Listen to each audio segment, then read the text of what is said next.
இன்னும் 7 தினங்களாக இருக்கின்ற குட்ஃபிட் அக்லியுடைய படத்துடைய இப்போதிருக்கின்ற ஒரு வசூல் ரீதியான சில சம்பவங்கள் நம்மளை அதிர்ச்சியாக்கிறது, மகிழ்ச்சியும் கொடுக்கிறது.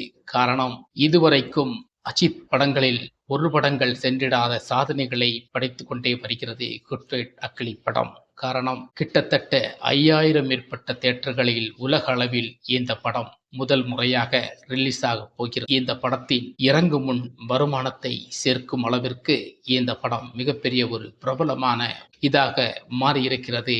இந்த படம் இறங்கும் முன்னாடி படம் வசூலாக இருக்க போகிறது. அது வேற, வியாபாரங்கள் விவிதமான பலவிதங்களில் நமக்கு சொல்லப்படுகிறது. 5000 திரையரங்குகளில் ஒரு படம், அதுவும் அஜித் படம்.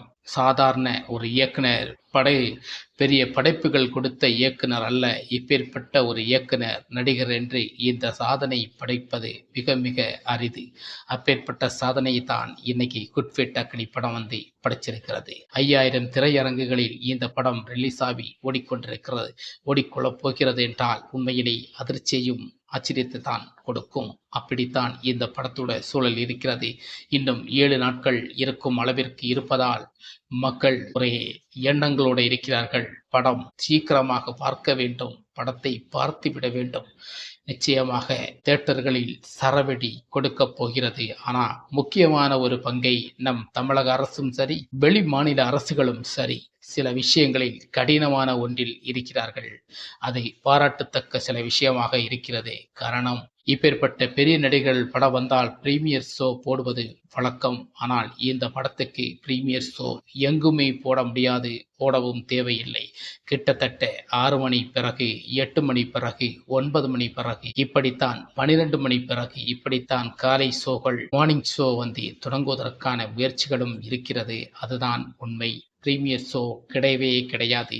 பிரீமியர் ஷோ போடுவதால் நமக்கு சொல்லியிருக்கிறோம், பிரீமியர் ஷோ போட்டால் பல இழப்புகளை நேரிடும், பல பிரச்சனைகள் உருவாகும் என்பதற்கான அரசு எடுத்த இந்த நடவடிக்கை முடிவு உண்மையில் பாராட்டக்கூடியதுதான் என்று நான் சொல்வேன். இந்த மாதிரி குட்ஃபிட் அக்லி படத்துடைய சில விஷயங்கள் மாற்றப்பட்டிருப்பது பெருமை அளிக்கிறது. இது நல்ல ஒரு விஷயமாக கருதப்படுகிறது. 5000 திரையரங்குகளில் இறங்கும் இந்த படத்திற்கு நிச்சயம் ஆரவாரம் அமர்க்கலமாகவே இருக்கும். சில பேர்கள் சொல்கிறார்கள், அமர்க்கலம் போல் ஒரு அடிதடியான, ஒரு பெர்ஃபெக்டான ஒரு படமாக இந்த குட்ஃபிட் அக்லி படம் இருக்க போகிறது. இது முழுக்க முழுக்க மாஸ்ன்னு இல்லை, சென்டிமெண்ட்டும் நகைச்சுவைகளும் சென்டிமெண்ட்டும் ஆரவாரங்களும் இந்த படத்தில் இருக்கிறது. பெண்களை தியேட்டருக்குள் இழுப்பதற்கான முயற்சிகளையும் ஆர்.கே. ரவிச்சந்திரன் பண்ணியிருப்ப திட்டவட்டமாக சொல்லியிருக்கிறார். ஆனால் இந்த படம் பேன் இந்திய சினிமாவாக மாறுவதில் மிக மிக அரிதான ஒன்றாக இருக்கிறது.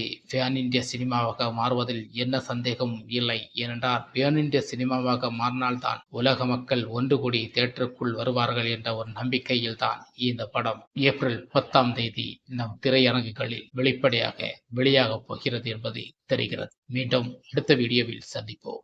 வணக்கம்.